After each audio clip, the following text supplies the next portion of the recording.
시청자 여러분 안녕하십니까. 뉴스나인의 신동욱입니다. 오늘부터 12월 9일까지 100일 동안 진행될 올해 마지막 정기국회는 시작과 동시에 격렬한 파열음이 일었습니다. 민주당은 회의실 대신 국회 본관 앞에서 촛불 집회를 열었고 이재명 대표는 이틀째 단식 농성을 이어갔습니다. 바라보는 곳이 전혀 다른 여야의 팽팽한 대립이 언제 끝날지 이제는 짐작조차 할 수 없고 여기서 민생이라는 말을 꺼내는 것조차 더 이상 기대하기 어렵게 됐습니다. 이런 국회 소식을 뉴스 첫머리에서 전하는 제 마음 역시 몹시 무겁습니다. 국회 나가 있는 취재기자 연결합니다. 자, 황병준 기자, 첫날부터 강대강 대치군요.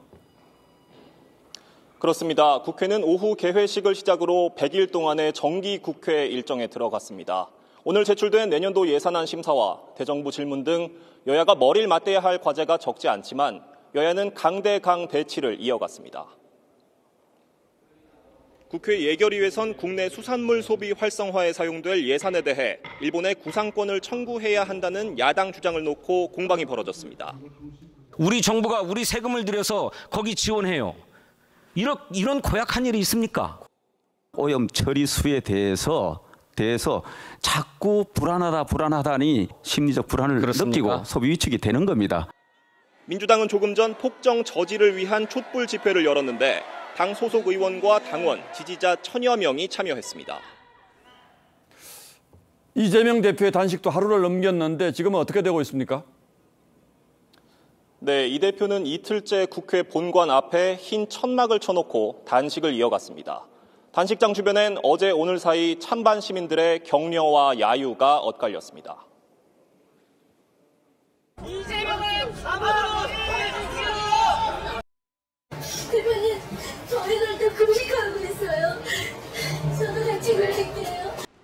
문재인 전 대통령은 단식 중인 이 대표에게 전화해 마음으로 응원을 보내고 싶어 전화를 드렸다고 했고 이 대표는 단식 외엔 더 이상 선택할 방법이 없었다고 했습니다. 국민의힘은 민생 현안이 산적한 시점에 이 대표가 민폐 단식을 하고 있다고 비판했습니다. 국회에서 TV조선 황병준입니다. 예, 보신 것처럼 지금 단식 중인 이재명 대표는 다음 주 월요일 검찰의 소환 통보를 받은 상태입니다. 이 대표 측은 소환에 응하겠지만 오전 2시간만 조사를 받을 수 있다는 조건부 출석을 제안했다가 검찰이 거부하자 결국 오는 4일 조사는 없던 일이 됐습니다. 장세희 기자가 보도합니다. 이재명 대표가 검찰이 요구했던 오는 4일에 출석하겠다며 밝힌 조건은 오전만 조사를 받겠다는 거였습니다. 오전 당 최고위, 오후 오염수 반대 화상회의 일정 사이에 2시간만 조사받고 다시 일정을 잡자는 겁니다. 이재명 대표는 당무 일정상 4일에는 1차로 오전 조사를 실시한 뒤 다음 주 중 검찰과 협의해 추가 조사를 하겠다는 입장을 검찰에 전했습니다. 하지만 검찰이 2시간 만에 조사를 중단할 수는 없다고 하자 민주당은 검찰이 4일 출석을 거부해 그날 출석이 어렵게 됐다고 다시 검찰에 통보했습니다. 그러면서 당초 요구대로 그 다음 주인 9월 셋째 주에 조사를 받겠다고 했습니다. 언제나 조사를 피하지 않는다, 협조한다 이렇게 얘기했는데 왜 그날만 해야 된다고 주장을 하는 건지 이해가 안 됩니다. 국민의힘은 이 대표가 반쪽 출석 꼼수로 사실상 조사를 거부했다고 했습니다. 나들이 소풍 가는 것이 아니라고 제가 여러 번 말씀드렸습니다. 어느 국민이 내가 2시간만 조사받고 나오겠다고 할 수 있는 특권이 있는지.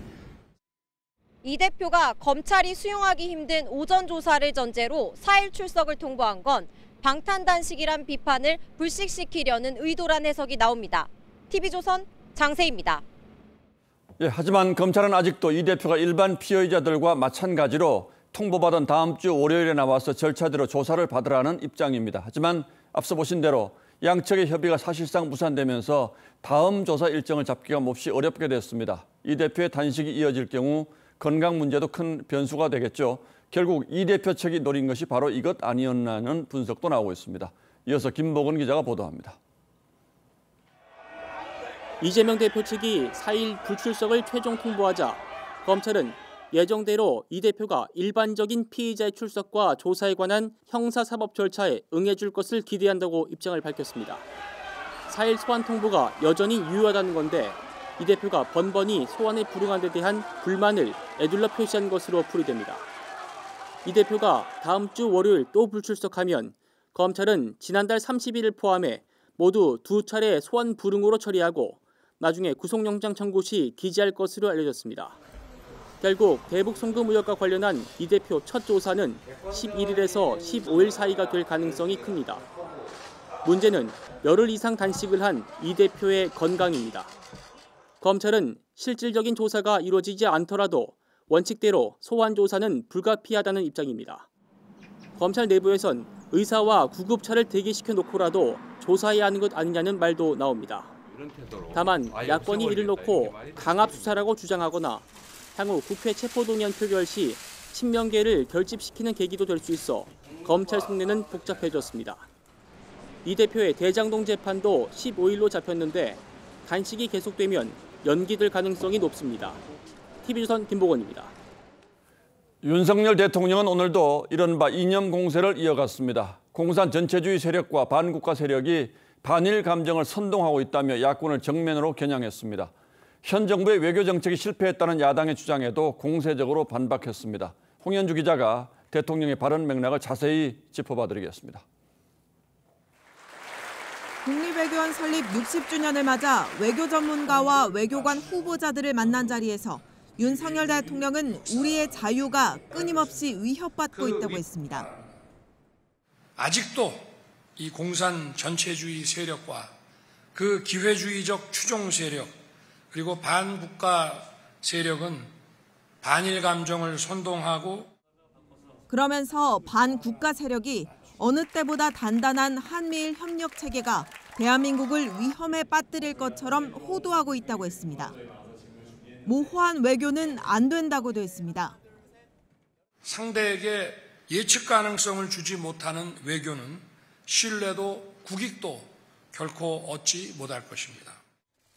전략적 모호성을 앞세워 미국과 중국 사이에서 줄타기 외교를 한 문재인 정부를 비판한 겁니다.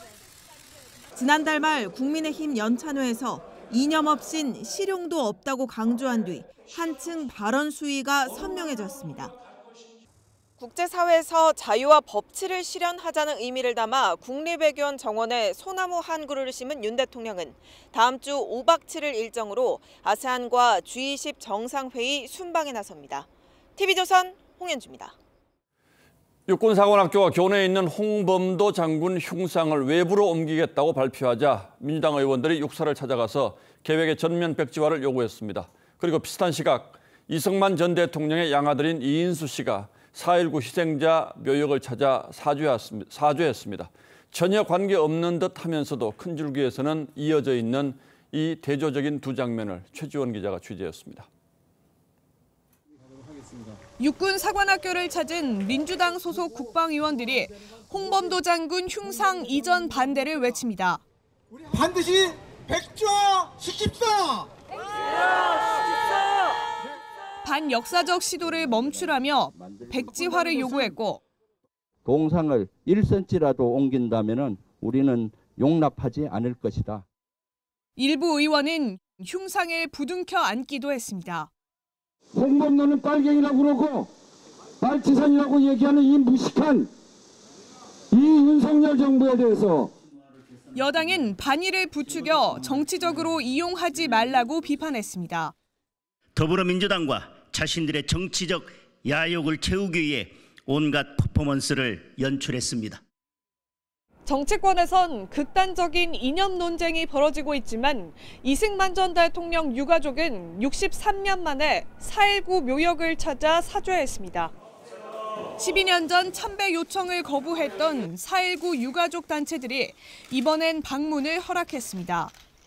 휠체어를 탄 92살의 이전 대통령 양자 이인수 박사는 참배가 화해와 통합의 계기가 되길 바란다고 했습니다. 이승만 대통령의 아들로서 깊은 위로와 아우러 사과의 말씀을 드립니다. 4.19 묘역엔 이승만 정부의 3.15 부정선거에 항거하다 숨진 희생자들이 안치돼 있습니다. TV조선 최지원입니다. 후쿠시마 오염수가 방류된 뒤 두 번째 주말을 맞았습니다. 지난 주말 수산물 소비에는 큰 영향이 없었다는 보도를 해드린 바 있는데 그래도 상인들은 불안하고 또 불안합니다. 정부는 일본의 방류가 약속대로 진행되지 않으면 국제기구에 제소하겠다며 어민들을 달랬습니다. 지선호 기자가 추석을 앞둔 수산물 시장을 찾아가 봤습니다.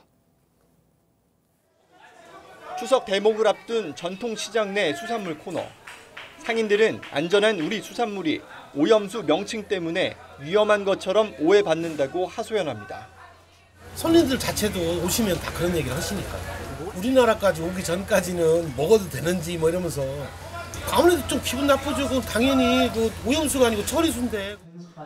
오늘 국회를 찾은 상인 대표들은 처리수로 명칭을 바꿔 국민 불안감을 달래야 한다고 한 목소리로 강조했습니다.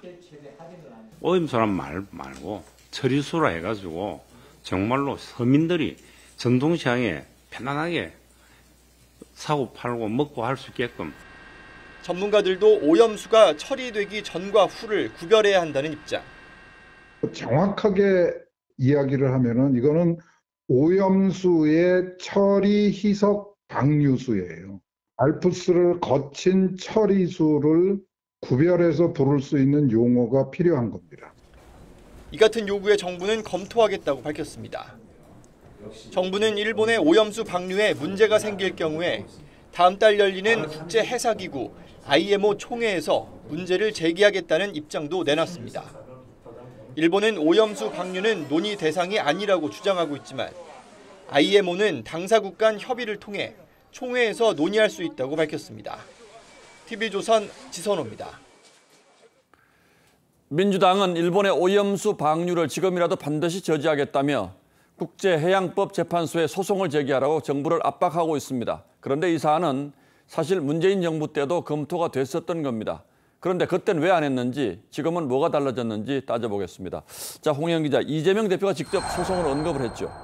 네, 어제 더불어민주당 이재명 대표가 단식 투쟁을 선언하면서 윤석열 정부의 3가지를 요구했는데요. 예. 그 가운데 하나가 일본 원전 오염수 방류에 대해 국제해양법재판소에 제소하라는 거였습니다. 자, 그런데 이 얘기는 문재인 정부 때도 검토가 됐었던 겁니까? 네, 맞습니다. 지난 2021년 일본이 오염수 방류를 공식 결정한 바로 이튿날 문재인 전 대통령은 이 잠정 조치를 포함해 국제해양법재판소 제소를 적극 검토하라고 지시했습니다. 하지만 당시 정부는 그 뒤에도 이렇다 할 조치를 취하지는 않았습니다. 대통령의 지시였는데 왜 아무것도 안 했을까요? 네, 당시 외교부는 이미 문 대통령의 지시가 있기 전인 2018년부터 로펌 자문도 하고 다양한 방법을 알아봤다고 했는데요. 이 재판에 가봤자 실익이 없다고 판단한 걸로 보입니다. 예. 다각적으로 저희가 다양하게 검토를 했습니다. 근데 일부 물론 이제 로펌의 그 의견을 우리가 그 조회한 것도 있습니다만 그 의견은 그 로펌의 의견일 뿐이고 그뿐만이 아니고 저희가 그 법적 또는 과학적 예, 검토는 했다. 그러나 포기한 정확한 이유나 검토 결과를 밝힌 건 아니군요. 네, 그렇습니다. 하지만 다만 이 유사한 판례를 찾아보면 그 이유를 가늠해 볼 수는 있습니다. 예. 지난 2001년 영국이 핵연료 재처리 공장을 건설하려고 하자 아일랜드가 국제해양법재판소에 건설 중지 잠정 조치를 요구했는데요. 받아들여지지는 않았습니다. 이 재판소는 심각한 피해를 받거나 긴박한 게 아니기 때문에 이 서로 정보를 교환하고 감시하는 선에서 합의하라고 했습니다. 국제해양법재판소가 다뤘던 총 32건의 분쟁 가운데 오염수 방류에 관한 사례는 이 한 건뿐입니다. 당시에 정부가 일본에 잠정 조치를 요구했어도 비슷한 결과가 나왔을 가능성이 큽니다. 섣불리 제소했다가 치면 일본의 정당성을 하나 더 주는 셈이 될 수도 있겠군요. 그럼 이번에도 마찬가지 아닐까요? 네, 결국은 유엔 해양법 협약을 위반했는지가 쟁점입니다. 이 협약은 급박한 위험이나 피해가 확인돼야 한다고 명시하고 있는데요. 이 사법 대응을 해야 한다는 쪽에서는 일본의 방류 정보를 실시간으로 공유받게 됐기 때문에 오히려 승소 가능성이 커졌다고 주장합니다. 일본의 위반 행위를 입증하기가 쉬워졌다는 겁니다. 예, 좀 애매하군요. 우리 정부 입장은 뭡니까? 네, 한덕수 국무총리도 이 소송 가능성을 시사하긴 했습니다. 일본이 합의한 기준을 벗어나면 방류 중단을 요청하고 국제해양법재판소에 제소하겠다고 했는데요. 이 문재인 정부의 입장도 큰 차이가 없었습니다.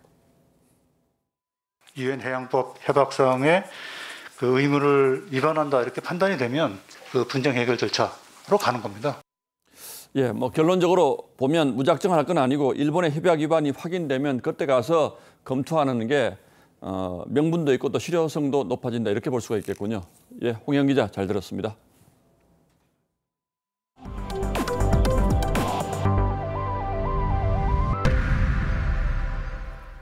학명과 상관 명예훼손 혐의를 받는 전 해병대 수사단장 박정훈 대령의 구속영장이 기각됐습니다. 당초 오늘 오전에 예정됐던 영장 심사는 군 검찰과 박 대령 측이 법원 출입 방식을 두고 마찰을 빚으면서 3시간가량 지연됐고 결국 대치 끝에 군 검찰이 박 대령을 강제 구인했습니다. 구민성 기자가 현장 상황을 자세히 보고 왔습니다. 구속영장이 기각되자 박정훈 전 해병대 수사단장이 군사법원을 빠져나옵니다. 조사와 재판에 성실히 잘 임해서 꼭 저의 억울함을 잘 규명하고 오늘 밤 늦게나 결론이 날 거라는 예상과 달리 기각 결정은 피의자 신문이 끝난 지 1시간 반 만에 나왔습니다. 군사법원은 학명과 상관 명예훼손의 혐의를 받고 있는 박 단장이 증거를 인멸할 우려가 없다고 판단했습니다. 앞서 박 전 단장은 전투복 차림으로 군사법원 앞에 도착했고 해병대 동기들이 군가 팔강모 사나이를 부르며 배웅했습니다. 팔강모 팔강모 팔강모 사나이. 하지만 법원 출입문으로 바로 들어가겠다는 박 전 단장 측과 국방부 영내의 군 검찰을 통해 법원으로 들어오라는 군사법원 측의 입장이 충돌하면서 영장 심사는 3시간 정도 미뤄졌습니다. 대치 끝에 군 검찰은 박 전 단장을 강제 구인했습니다. 군 검찰은 고 최상병 수사 결과에 경찰 이첩을 보류하라는 지시를 따르지 않고 허가 없이 방송에 출연해 이종섭 국방부 장관의 명예를 훼손한 혐의로 구속영장을 청구했습니다. 군 검찰은 추가 조사를 통해 구속영장을 재청구할지 검토하기로 했습니다. TV조선 구민성입니다.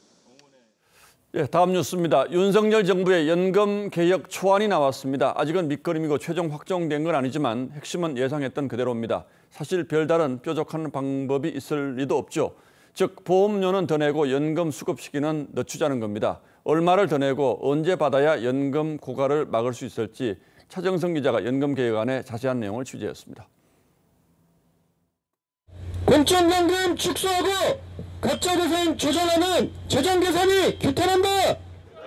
복지부 산하 국민연금 재정계산위원회가 국민연금 개혁안 초안을 공개했습니다. 적립기금이 소진되지 않는 모습을 보여드림으로 해서 국민들의 불안을 해소하는 것이다라는 생각을 합니다. 위원회는 더 많이 내고 더 늦게 받는 안을 제시했습니다. 2093년까지 기금이 고갈되지 않게 하겠다는 겁니다. 이를 위해 내후년부터 보험료율을 매년 0.6%포인트씩 올리고 연금 수령 시기는 기존의 65세에서 68세까지 늦추는 안 등을 내놨습니다. 하지만 연금 수령액이 미래 세대의 소득에서 차지하는 비중, 즉 소득 대체율은 현재의 40%를 그대로 유지했습니다. 청년들은 수십 년간 보험료는 더 많이 내지만 연금 혜택은 전혀 늘지 않는 겁니다. 청년층에서는 불만이 나옵니다. 우리는 이들에게 국민연금의 책임을 상당 부분 전가하고 있습니다. 위원회는 이달 중 최종안을 확정해 정부에 제출할 계획입니다. TV조선 차정승입니다. 그런데 오늘 국민연금 재정계산위원회가 내놓은 초안이 무려 18가지나 됐습니다. 발족 1년간 논의한 결과물이라고 하는데 이런 난해한 숙제를 정부에 던진 것 자체가 무책임하다는 비판이 나왔고 정부 일정대로 다음 달까지 국회에 제출할 최종안이 나올지도 그래서 의문입니다. 이어서 신경희 기자가 보도합니다. 윤석열 대통령은 전 정부가 밀어놓은 연금 개혁을 미룰 수 없다고 여러 차례 강조했습니다. 과거 정부에서 시도조차 하지 않았던 연금 개혁을 위한 준비를 착실하게 진행하고 있습니다. 복지부는 지난해 8월 재정계산위원회를 구성했고 위원회는 그간 21차례 회의를 했습니다. 그 결과를 발표했는데 무려 18개나 되는 시나리오를 제시했습니다. 보험료율 인상폭 3개, 연금 수급 연령 3개, 투자 수익률 2개를 병행적으로 나열한 수준이라 무책임한 행태란 비판이 나옵니다. 근본적인 국민연금 개혁 아니라고 보기에는 거리가 멀고 국민연금의 어떤 생명 연장을 위한 명분에 지나지 않는 것으로 보입니다. 연금개혁의 또 다른 축인 국회 연금특위도 마찬가지입니다. 작년 10월 첫 회의를 했지만 아직까지 이렇다 할 결과물을 내놓지 못하고 있습니다.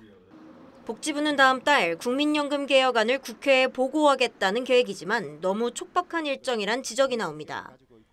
TV조선 신경입니다.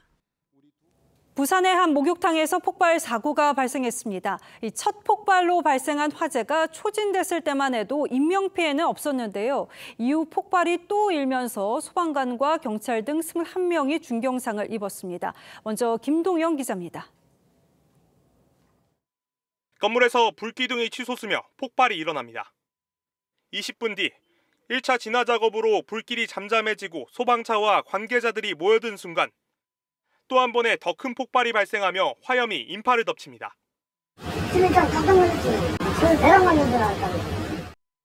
부산의 한 목욕탕에서 폭발과 함께 불길이 치솟은 건 오늘 낮 1시 40분쯤.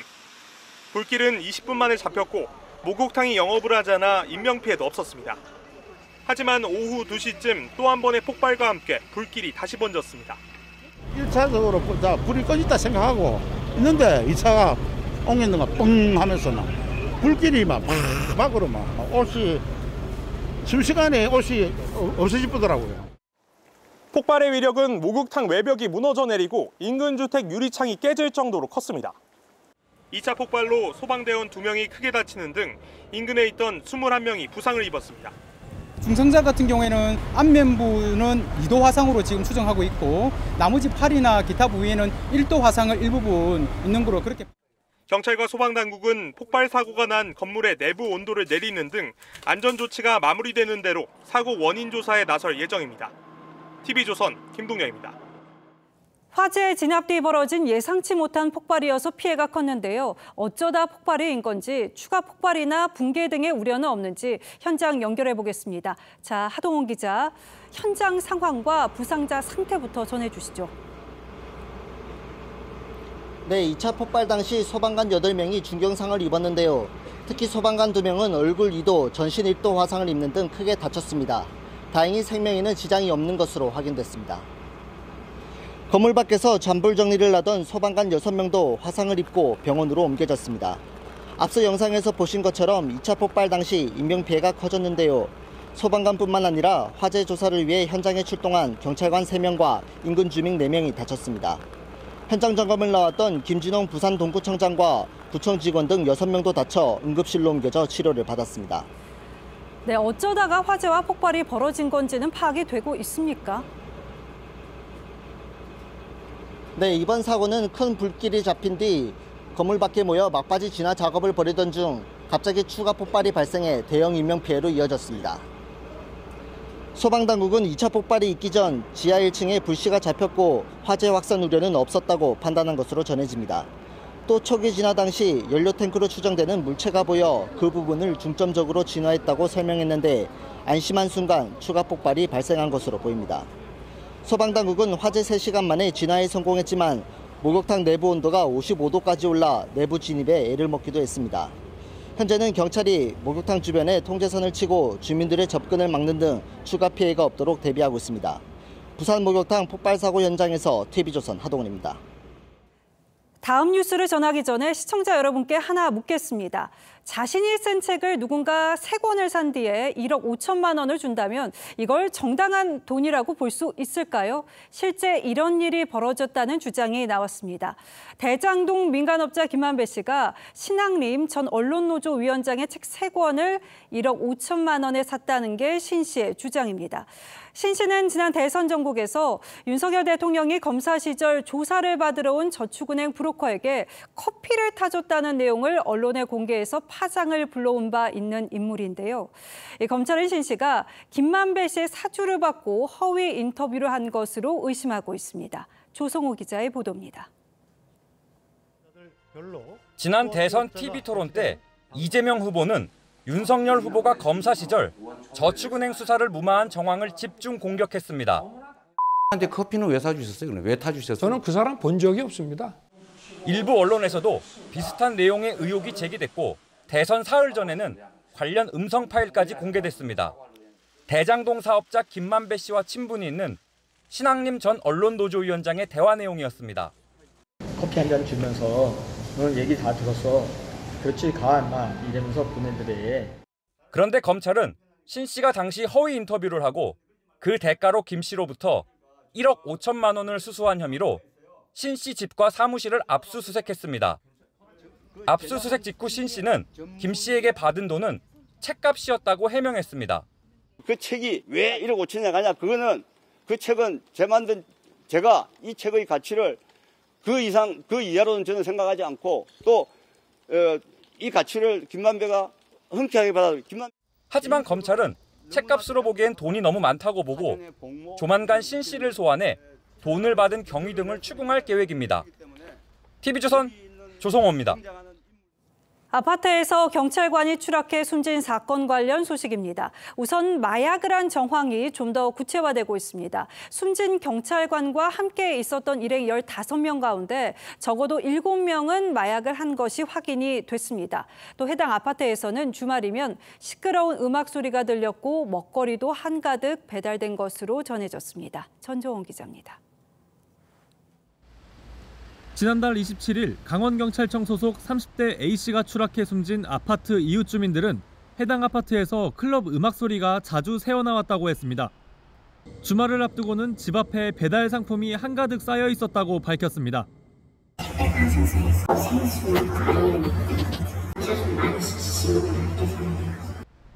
경찰이 숨진 당일에도 현장에는 적어도 15명이 참석해 모임을 가졌습니다. 경찰은 해당 아파트가 상습 마약 투약을 위한 장소로 사용됐을 가능성에 대해서도 수사하고 있습니다. 경찰은 A씨가 숨지기 전까지 함께 있던 일행 7명과 경찰 출동 직전 현장을 떠난 8명 등 15명 모두를 입건하고 출국 금지했습니다. 이들을 상대로 마약 간이 검사를 했는데 2명은 검사를 거부했고 나머지 13명 가운데 5명에게서 필로폰과 케타민, 엑스터시 등 양성 반응이 나왔습니다. 2명은 음성이 나왔지만 경찰 조사 과정에서 마약 투약 사실을 시인했습니다. 검사를 거부한 2명을 빼면 적어도 일행 7명에게서 마약 투약 정황이 확인된 겁니다. 경찰은 일행들을 상대로 마약 상습 투약 여부를 조사하고 검사를 거부했던 2명도 신체 압수수색을 통해 검사를 진행했습니다. TV조선 전정원입니다. 환전소 주인을 만나서 1억 원이 넘는 현금을 빼앗아 달아난 중국인이 붙잡혔습니다. 환전상이 종이 가방에 든 돈을 보여주는 순간에 그대로 낚아채서 도망쳤는데 얼마 못 가 덜미가 잡혔습니다. 조윤정 기자입니다. 한 남성이 초록색 종이 가방을 들고 황급히 뛰어갑니다. 30대 중국인 A씨가 환전상에게 돈을 빼앗아 달아나는 겁니다. A씨는 환전소에 전화해 중국 돈 1억 2천만 원을 환전하고 싶다고 말한 뒤 서울 남구로역 앞에서 현금을 교환하기로 환전상과 약속했습니다. 두 사람은 오후 5시 40분쯤 약속 장소에서 만났는데 A씨는 현금을 보고 태도가 돌변했습니다. A씨는 차 안에서 환전상이 종이 가방에 든 돈을 보여준 순간 곧바로 이를 훔쳐 골목길로 도망쳤습니다. 환전상이 뒤따라 가봤지만 소용이 없었고 신고를 받고 출동한 경찰이 3시간 반 만에 서울 광진구에서 A씨를 붙잡았습니다. 내가 차하고 휴대폰을 동시에 다 추적했거든요. 그러다 공권하는 거예요. A씨는 택시를 타고 강남구까지 갔다가 자신의 차량으로 갈아타고 광진구로 이동한 것으로 파악됐습니다. 당시 A씨 수중에는 6천만 원밖에 없었습니다. 환전상은 가방에 1억 2,500만 원이 담겨 있었다고 주장했습니다. 경찰은 A씨와 환전상을 상대로 정확한 피해 금액 등을 조사하고 있습니다. TV조선 조윤정입니다. 파주시 일부 지역의 아파트와 주택가 수도에서 어제부터 흙탕물이 나와서 주민들이 20시간 넘게 큰 불편을 겪었습니다. LH가 발주한 공사 도중에 상수관에 흙이 유입된 게 원인으로 드러났습니다. 노도일 기자가 취재했습니다.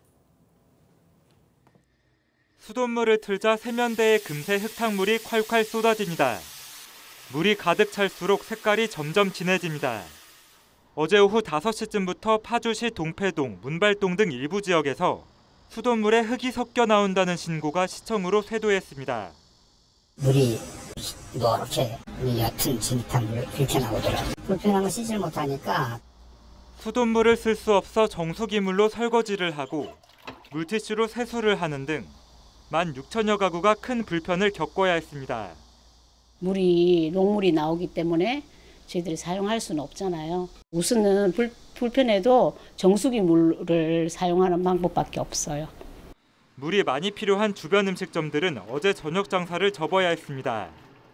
설거지도 미루고 오늘 아침에 청소를 가서 이 주변이 조금 일찍 닫았었어요. 조사 결과 LH가 발주한 도로공사 중 상수관을 이어붙이다 흙더미가 상수관 안으로 들어간 것으로 파악됐습니다. 파주시는 이틀에 걸쳐 상수관에 들어간 흙더미를 빼내는 작업을 진행했습니다. 파주시는 오늘 오후 2시 반쯤 복구가 완료됐다면서 LH 측의 복구 작업과 주민 지원에 쓰인 비용을 청구할 예정이라고 밝혔습니다. TV조선 노도일입니다. 유튜브를 통해서 부동산 정보 얻는 분들 적지 않죠. 인기 유튜버들은 개별적으로 관련 상담을 하기도 합니다. 상담비가 많게는 수백만 원에 달해서 소비자 불만이 쏟아집니다. 과연 이들이 전문가 대접을 받을 만한 자격을 갖추고 있는지 의문인데 정부는 뒷짐만 지고 있습니다. 정수양 기자의 보도입니다. 경기도의 한 아파트를 지난해 5월 매수한 20대 이모 씨. 이 씨는 구독자 40만 명의 유명 부동산 유튜버에게 50분에 95만 원짜리 전화 상담을 받고 이 집을 구입했습니다. 대지지분이 26평이네요. 어마어마하게 좋은 거거든요. 그런데 1년 만에 시세가 1억 원가량 떨어졌습니다. 이 씨는 자신의 사연을 이 유튜버의 커뮤니티에 올렸지만 불청객 대접만 받았습니다. 제 상황을 솔직하게 얘기하고 어떤 의견을 갖고 계시냐라고 이제 올렸던 거죠. 이제 그 글이 삭제가 됐고 쪽지에도 이제 응답이 없고. 유명세를 앞세워 상담료를 많게는 수백만 원씩 챙기는 유튜버 등이 우후죽순 늘고 있습니다. 문제는 이를 규제하거나 고객을 보호하는 규정이 없는 사이에 소비자들의 피해와 불만이 커진다는 겁니다. 정부는 지난 2020년 4월 이런 컨설팅을 엄벌하겠다고 밝혔지만 3년이 지난 지금까지 관련 규정도 마련하지 않았습니다. 국토부는 부동산 과열이 식지 않았느냐며 사실상 손을 놓은 상황. 시장을 왜곡시킬 수 있고 부동산 투기를 조작할 수도 있거든요. 실태 파악을 할 필요가 있다고 봅니다. 추가 피해를 막기 위해 정부의 발빠른 대처가 필요해 보입니다. TV조선 정수양입니다. 세계적으로 인기를 끄는 K푸드 하면은 라면 정도가 떠오르는데요. 이 대열에 합류하는 품목들이 늘고 있습니다. 과자와 아이스크림도 한몫하고 있는 건데요. 다만 아쉽게도 반도체 불황이 계속되면서 8월 수출액은 11개월째 감소를 이어갔습니다. 박상현 기자입니다. 수십 가지 아이스크림을 먹어보는 아이돌 그룹 멤버. 신기한 아이스크림 먹방을 준비했어요. 댓글에는 먹어보고 싶다는 외국인들의 반응이 가득합니다. 관심은 수출 증가로 이어졌습니다. 올해 상반기 아이스크림 수출액이 5,900만 달러로 역대 최대 실적을 기록했습니다.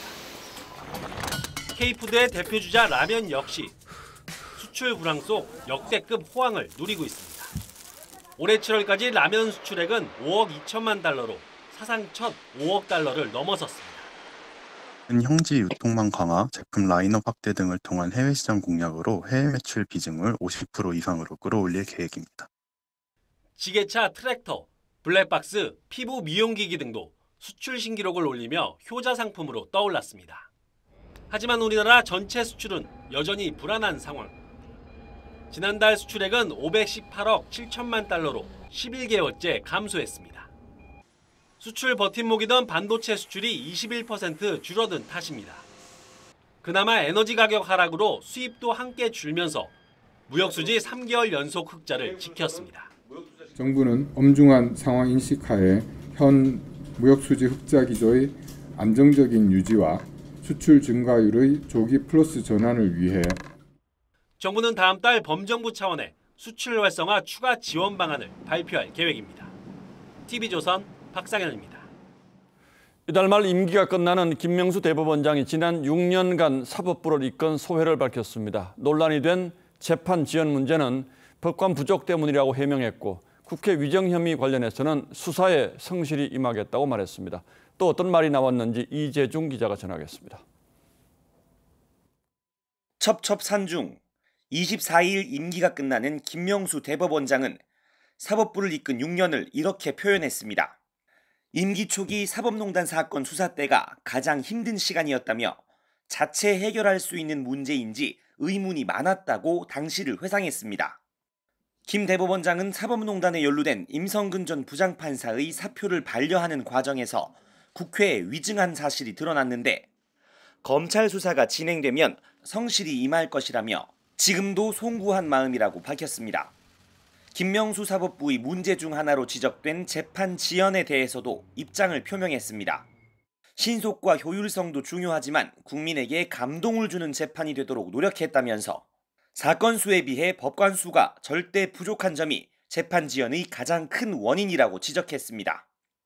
김 대법원장은 양심적 병역 거부 무죄와 강제징용 손해배상 판결 등을 임기 중 가장 기억에 남는 판결로 꼽았습니다. TV조선 이재중입니다. 고위공직자는 퇴직 후 3년 이내에는 재취업 원할 경우에 취업 심사를 받아야 합니다. 맡았던 업무와 관련성이 높은 곳으로 가는 것을 막기 위해서죠. 그런데 이 심사에 통과하지 못하는 사람이 20명 중 1명에 그치는 것으로 나타났습니다. 이 정도면 심사에 실효성이 있는지 다시 한번 따져봐야 할 것 같습니다. 배상윤 기자의 단독 보도입니다. 쿠팡을 감독하던 공정위 과장 A씨는 퇴직 후 4개월 뒤 쿠팡 전무로 이직했고 카카오 심사 권한이 있는 공정위 과장 B씨는 지난해 카카오 팀장으로 이직했습니다. 이른바 전관 예우의 힘을 발휘할 기회를 잡은 겁니다. 공정위가 기업가의 소송에서 패소해 지난 7년간 지급한 과징금 환급액은 9천억 원에 달합니다. 영입 대상 1순위가 되어서 들어오고 그분들이 여전히 지금도 전관의 힘을 발휘한다 이렇게 보여지죠. 지난 7년간 공정위 등 경제부처 4곳의 재취업 심사 허용률은 94.4%에 달했습니다. 기재부는 1명의 기약도 없었고 금융감독원과 공정위도 허용률이 90%를 넘었습니다.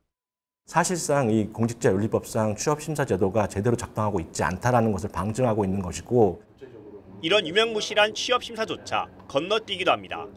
최근 5년간 금감원과 금융위 퇴직 후 재취업심사 없이 이직해 과태료까지 낸 공무원은 6명이나 됩니다.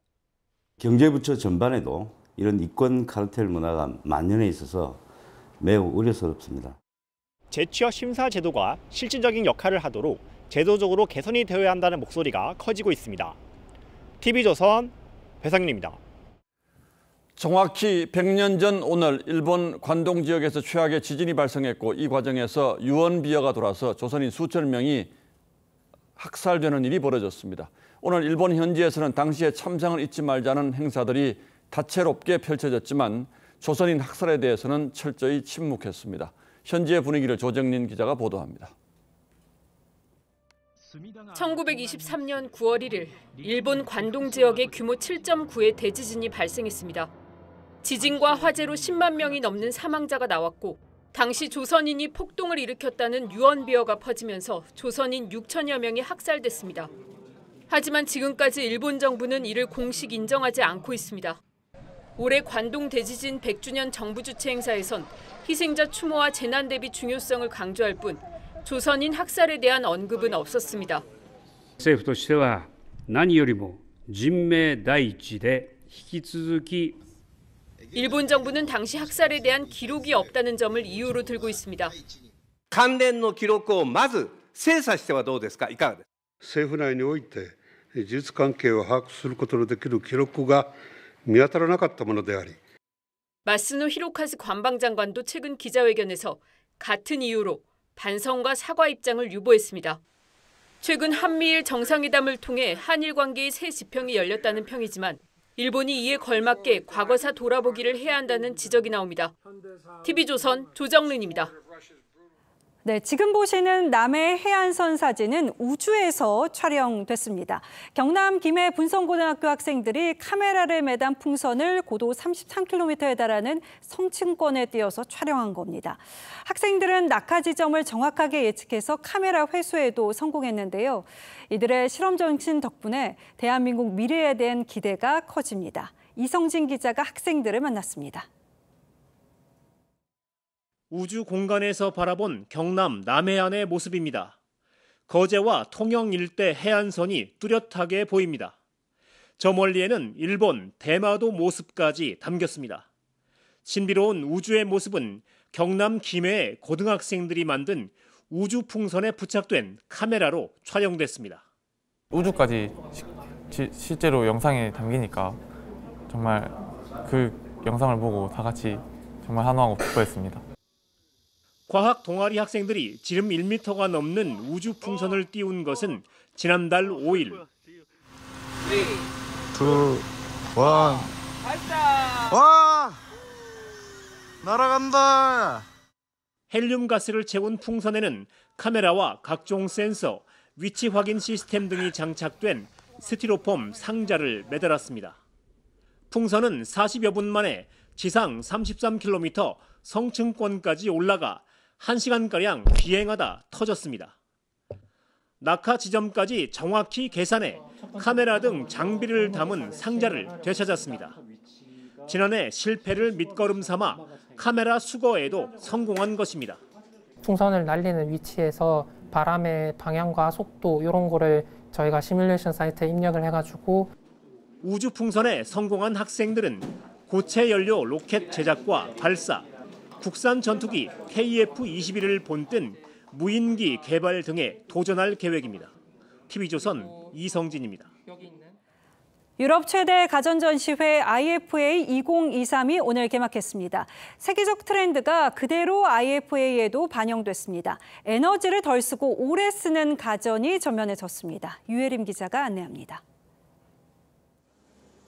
이파 전시장의 삼성전자 부스, 성능 대신 인공지능 에너지 절약 모드를 전면에 내세웠습니다. 냉장고, TV 등 모든 제품에 절약 모드를 적용하면 전기를 아낄 수 있습니다. 71% of people are looking for a way to reduce energy. So we're using artificial intelligence in all of our machinery. LG전자도 최고 에너지 효율 등급보다 40% 더 효율이 높은 가전제품과 전기를 사용해 온실가스 배출을 줄이는 냉난방 시스템을 선보였습니다. 이파의 올해 주제 역시 지속 가능성입니다. 전 세계가 기후변화로 몸살을 앓으면서 친환경에 대한 관심이 높아졌기 때문입니다. 독일 밀레는 모든 제품을 최대 20년간 쓸 수 있게 설계하고 단종 이후에도 15년 동안 수리가 가능한 오래 쓰는 가전을 제시했습니다. Our sights are firmly set on the big issue of circular economy in order to go easy on resources, reduce waste, and keep material in circulation. 기후변화 위기에 친환경이 가전의 최우선 요소로 떠올랐습니다. TV조선 유혜림입니다. 치악산의 지명을 제목으로 사용한 공포영화 치악산에 대해서 원주시가 오늘 상영 금지 가처분 신청을 냈습니다. 이 치악산의 이미지에 심각한 타격을 입혔다는 주장인데요. 어디까지를 표현의 자유로 봐야 할까요? 박소영 기자가 보도합니다. 치악산 연쇄살인 괴담을 바탕으로 만든 영화 치악산. 원주시는 오늘 이 영화의 상영을 금지해달라는 내용의 가처분 신청을 서울중앙지방법원에 냈습니다. 괴담이 영화화돼 지역 내 불안감이 가중되고 관광지 이미지 타격 역시 피할 수 없게 됐다는 겁니다. 원주시 사회단체 협의회도 어제 영화 시사회장을 찾아 상영 반대 시위를 벌였습니다. 영화 개봉을 당장 중단하라! 중단하라! 중단하라! 논란이 커지자 제작진은 영화 제목을 변경할 의사가 있으며 원주시와 협의도 계속해 나가겠다고 했지만 치악산이 언급되는 대사를 삭제하거나 바꿀 수는 없다고 밝혔습니다. 결국에는 제목 변경하는 것까지 말씀을 드렸습니다. 원주시에. 그 영화 속의 대사를 바꾸는 부분은 처음부터 그것은 조금 힘들 것 같다라는 말씀을 드렸고 원주시 역시 조건이 받아들여지지 않으면 추가 협의는 없다는 입장입니다. 실제 지명에서 제목을 딴 영화가 구설에 오른 것은 이번이 처음이 아닙니다. 앞서 곡성과 곤지암 역시 개봉 당시 지역 이미지를 훼손한다는 논란에 휘말린 바 있습니다. TV조선 박소영입니다.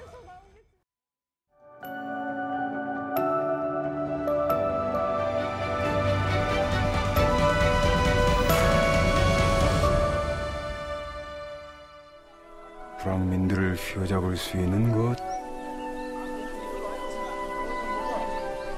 위대한 영도력의 비결이 뭐요? 낙오한 북한군 장교가 동막골의 평화 비결에 감탄하며 묻자 이장이 한마디 툭 던집니다. 뭐를 많이 매개이지 뭐. 이재명 민주당 대표가 인생 영화로 자주 인용하면서 민생의 핵심은 먹고 사는 문제라고 했던 대목이죠. 이 대표는 동장이든 시장이든 대통령이든 주인에게 충직해야 한다는 머슴론을 폈습니다. 성남시장은 호미로, 도지사는 쟁기로, 대통령은 트랙터로 농사 짓는 것이라며 이제는 트랙터를 몰고 싶다고 했습니다. 그렇게 대권 도전에 이르기까지 이 대표의 기반은 싸움닭이라는 별명처럼 거칠고 논쟁적인 언행이었습니다. 성남시장 때 광화문 광장에서 벌인 상경 단식 농성이 대표적이죠. 그해 이정현 새누리당 대표가 단식에 들어가자 그는 단식은 약자들의 최후 저항 수단이기에 내 단식은 저항이라고 했죠. 그러면서 마음대로 안 된다고 해서 하는 집권당 대표의 단식은 저항이 아니라 땡깡이나 협박이라고 했습니다. 마지막 수단으로 오늘부터 무기한 단식을 시작합니다. 이 대표가 취임 1년 회견에서 선언한 단식은 약자들의 최후 저항 수단이라고 자처했던 그 시절 단식을 닮았습니다. 아니, 그보다 훨씬 더 느닷없고 거칠고 극단적입니다. 그러나 이 대표는 호미질하던 성남시장이 아닙니다. 꼬리를 잡아 몸통을 흔들던 풋내기 정치인은 더더욱 아니죠. 압도적 다수당을 이끌며 막강한 입법 권력을 손에 쥔 대한민국의 야당 대표입니다. 그런데 정치와 민생을 내던지고 단식 돗자리에서 마지막 승부를 보겠다고 합니다. 공감하기도 어렵고 명분도 약합니다. 그래서 진실해 보이지가 않습니다. 지금 왜, 무엇을 위해 이러는 것인지 의구심부터 들 수밖에 없습니다. 당장 이 대표 앞에는 검찰 수사, 체포 동의안, 당내 사퇴론이라는 위기가 겹겹이 닥쳐 있습니다. 민주당이 아니라 개인 이재명이 짊어져야 할 짐이죠. 그 짐을 당에다 떠넘기고 검찰 수사의 끝이 보이기 시작하자 국민 항쟁으로 포장한 단식에 나선 겁니다. 그러니 듣는 국민이 어리둥절할 수밖에요. 성경 말씀에 너희는 단식할 때 위선자들처럼 침통한 얼굴을 하지 말라고 했습니다. 그들은 단식한다는 것을 남에게 보이려고 얼굴에 그 기색을 하고 다닌다. 이 대표는 후쿠시마 방류 반대 단식을 하던 이정미 정의당 대표를 찾아가 말렸습니다. 후쿠시마뿐 아니라 싸울 일이 많지 않느냐. 건강을 잘 챙겨서 더 많은 곳에서 싸우자고 했죠. 맞는 말씀입니다. 이 대표의 지상 목표가 정말 민생이라면 다른 민생 다 제쳐두고 국회 앞에서 돗자리 깔 때는 아니죠. 9월 1일 앵커의 시선은 이게 뭡니까? 였습니다.